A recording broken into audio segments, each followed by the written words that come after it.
वही जो जब हमारी इनकी आमने सामने बैठक हुई तो जैसा कि मैंने कहा कि इमीडिएट डिमांड तो ये थी कि अभी हम कहाँ जाएं। तो क्योंकि गवर्नमेंट के पास शेल्टर होम्स होते हैं जिनको हम रैन बसेरे कहते हैं हिंदी में, तो शेल्टर होम्स हमारे पास थे, पास में ही हमारी इंदिरा रसोई चल रही थी। तो हमने कहा बिल्कुल आप हमारे गेस्ट हैं, आप जैसे मैंने मैं आपके भी रक्षक हूँ उनके भी रक्षक हूँ, तो मैं आपके भी इंटरेस्ट को उतना ही प्रोटेक्ट करूँगी। और तुरंत ही हमने उनकी बढ़िया खाने पीने की व्यवस्था करी और पिछले 7 दिवस से हमारे यहाँ पे ही वो रह रहे हैं और हमारे यहाँ ही हम 3 टाइम का उन्हें खाना दे रहे हैं, 2 टाइप का चाय दे रहे हैं।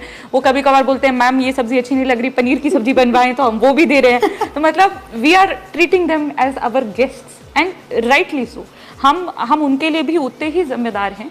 और जो उनका तीसरा था कि मैम अब हमारा आगे क्या होगा, हमारा क्या भविष्य है, हम पाकिस्तान से अगर आए हैं तो हम यहाँ कुछ सपने लेकर आए हैं, तो अब हमारा क्या। ठीक है हम अतिक्रमी थे, आप भी अपने रूल से बाउंड हो, आपने हमें हटाया, पर अब हमारे लिए आगे क्या।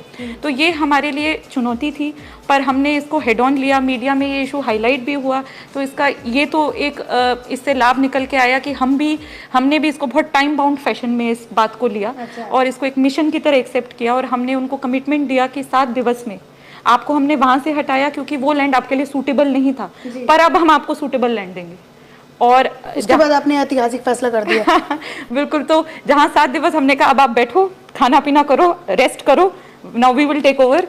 तो हमने हमारी यूआईटी टीम 7 दिवस लगी, हमने काफ़ी सारे लैंड्स देखे। इनके कुछ रिप्रेजेंटेटिव्स थे, जैसे जो हमारा एनजीओ है सीमांत लोक संगठन हिंदू सिंह सोडा, जिसे आप भी वाकिफ हैं, वो भी हमारे साथ जुड़े रहे। तो उनके भी लोग हमारे साथ रहे कि हमने कहा कि भाई हम फिर से लैंड कोई चिन्हित करेंगे तो आप बोलोगे ये तो हमें पसंद नहीं आ रही है, ये तो ठीक नहीं है, तो आप लोग भी हमारे साथ ही रहो, आपको 4-5 ऑप्शंस दिखाते हैं, फिर जिसमें आपको अच्छा लगेगा we will go for it. Option दिखाया आपने लोगों को? Yes, wow.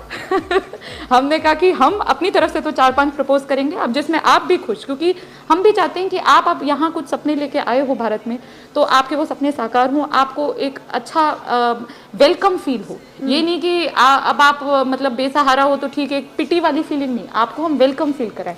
तो हमने उनको बाकायदा, हमको 2-3 दिन लगे 3-4 स्पॉट्स ढूंढने के लिए, और फिर अगले 3-4 दिन हमने उनको दिखाई वो विभिन्न लोकेशंस। और फिर जहाँ पे इनकी एग्रीमेंट बैठा, रजामंदी बैठी हमारी, वहाँ पे हमने उनको कह दिया ओके। तो अभी कल ही की बात है कि मैं खुद भी वहाँ स्पॉट पे गई, मैंने महिलाओं को भी वहाँ लेके गई। मैंने जो उस टाइम रो रही थी, तो मैंने कहा आओ अब मेरे साथ स्माइल करो, मुस्कुराओ, ये है तुम्हारी नई जगह और आपको मैं कोई नहीं हटा सकता है। आपको आशीर्वाद भी दिया उन्होंने, बहुत अच्छा। बिल्कुल बिल्कुल। तो कल हमने वो उन्हें दिखाया। और अब हमारा ये प्लान है कि अब जगह हमारी आइडेंटिफाई हो गई, अब यूआईटी द्वारा इस पे प्रॉपर एक कॉलोनी का प्लान बनेगा, जिसमें अभी जो करंट हमने 40 बीघास ज़मीन आइडेंटिफाई करी है, इसमें करीब 250 फैमिलीज़, 250 फैमिलीज़ को हम बसा सकते हैं। और हर फैमिली को 90 स्क्वायर मीटर का हम सोच रहे हैं प्लॉट साइज़, कि उस हिसाब से हम प्लॉटिंग कर रहे हैं। तो ये मतलब ज़्यादा आपको डिटेल से बोर नहीं करेंगे। तो एक एडमिनिस्ट्रेटिवली हम एक प्रॉपर कॉलोनी प्लान बनाएंगे, उसको हम पास करेंगे। हमारी अभी अगले हफ्ते हमने ट्रस्ट बैठक रखी है, फिर वो अप्रूवल के लिए जाएगा, वो भी कुछ चंद दिनों की ही बात है। और उसके बाद ये लोग आराम से वहाँ पे बैठ सकते हैं। हम पूरा लैंड भी लेवलिंग करा रहे हैं, हमारी जेसीबीज लगी हुई हैं स्पॉट पे। जेसीबी के पास वहाँ पे वो वाला वीडियो आप जरूर देखिएगा कि जेसीबी वाले ड्राइवर ने क्या बोला है।